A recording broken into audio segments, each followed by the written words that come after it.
The front door slammed shut behind me, the sound echoing like a gunshot in the quiet night. My duffel bag hit the porch with a thud, and I stood there, staring at the house I'd called home for 10 years, now locked against me. My wife, Clara, her face twisted with rage, had just thrown me out. But what she didn't know, what no one knew, was that her sister, Elise, was waiting for me in the shadows, her car idling at the curb. And what happened next would turn our lives into a tangled mess of secrets, betrayal, and something far darker. The rain started as I slung my bag over my shoulder and trudged toward Elise's car. Her silhouette was barely visible through the fogged-up windows, but I could feel her eyes on me, sharp and unyielding. I opened the passenger door, and the warmth of the car hit me like a wave, carrying the faint scent of her jasmine perfume. "Get in," she said, her voice low, almost a whisper. "You can't stay out here." I hesitated. Elise was Clara's younger sister, the one who always seemed to hover at the edges of our marriage. Too close, too familiar. We'd always had a strange connection, a spark that neither of us acknowledged until now. But tonight, with Clara's screams still ringing in my ears, that spark felt like a lifeline. "What about Clara?" I asked, sliding into the seat. "She'll lose it if she finds out I'm with you." Elisa's lips curved into a half-smile, her eyes glinting in the dashboard light. "She already lost it, Jake. She threw you out. What's she gonna do? Throw you out again?" I didn't answer. The truth was, I didn't know what Clara was capable of anymore. Our marriage had been crumbling for months, maybe years. Arguments over money, over my late nights at work, over her growing paranoia that I was hiding something. She wasn't wrong, not entirely. I'd been distant, but not because of another woman. At least not until now. Elise drove us to her apartment, a small, cluttered place on the edge of town.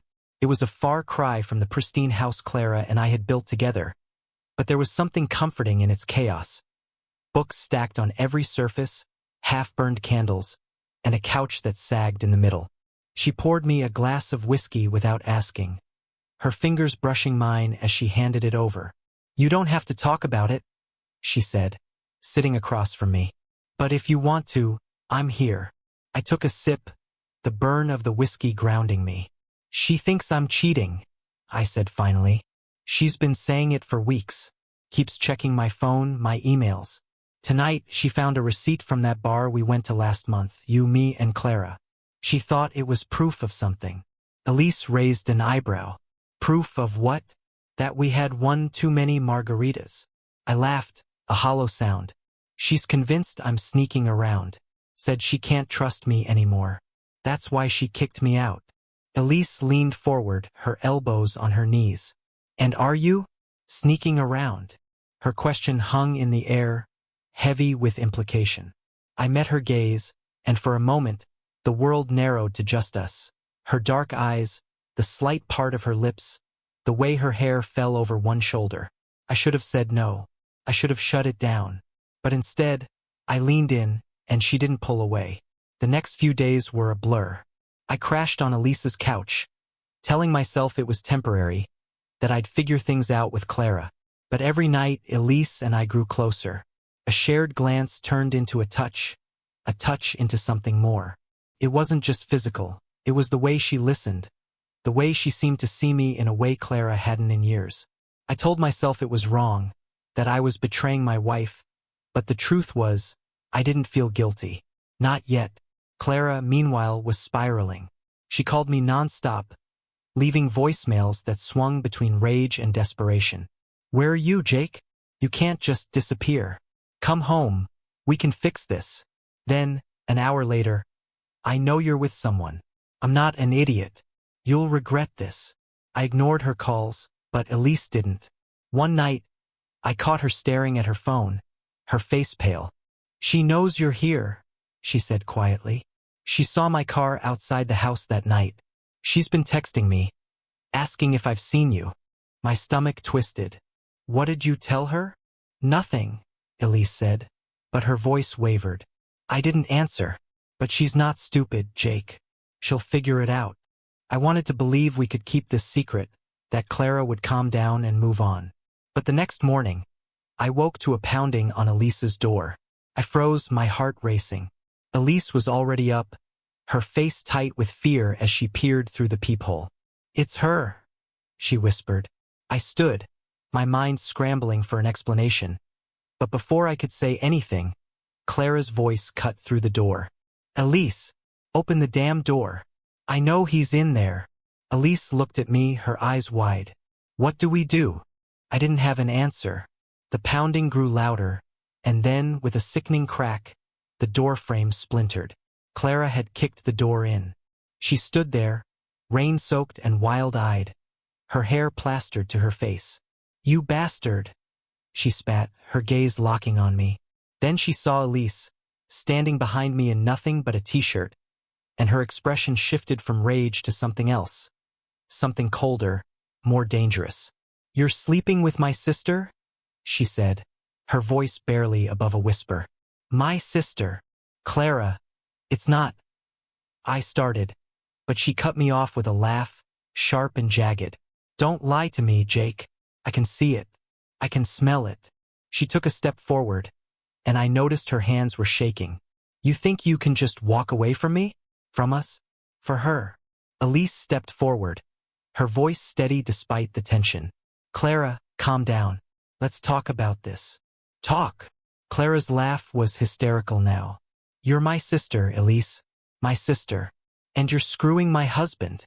I moved between them, trying to defuse the situation. But Clara's eyes were locked on Elise, and there was something in her gaze that sent a chill down my spine. It wasn't just anger.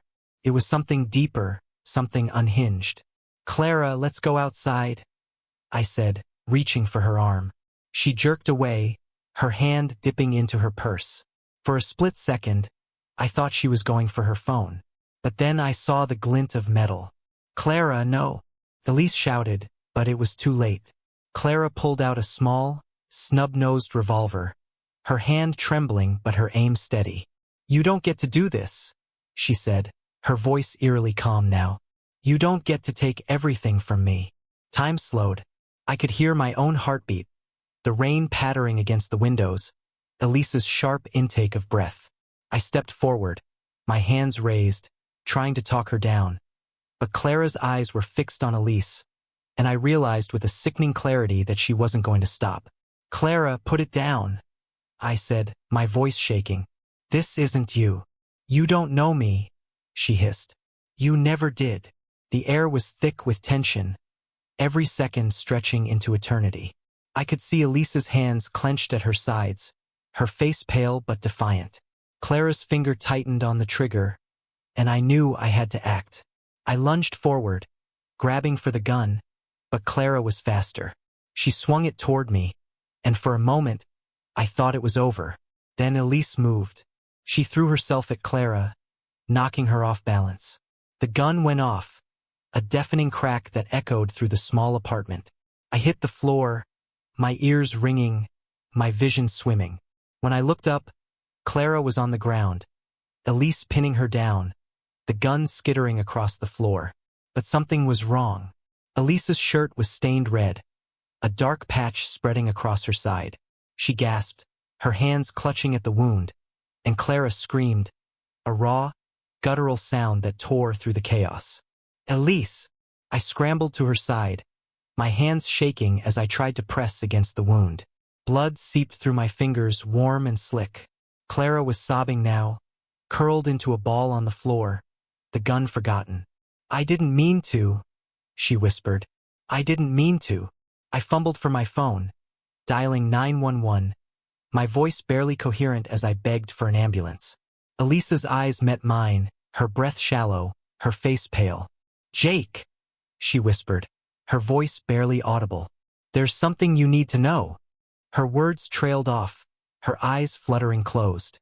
The room spun, the sound of sirens growing closer but not close enough. Clara was still sobbing, muttering apologies, but I couldn't focus on her. All I could see was Elise, slipping away, and the weight of her unfinished sentence hanging in the air. What did she need to tell me? What secret was worth risking everything for? As the paramedics burst through the door, I realized the truth was still out there, buried in the chaos of our tangled lives, waiting to unravel everything I thought I knew.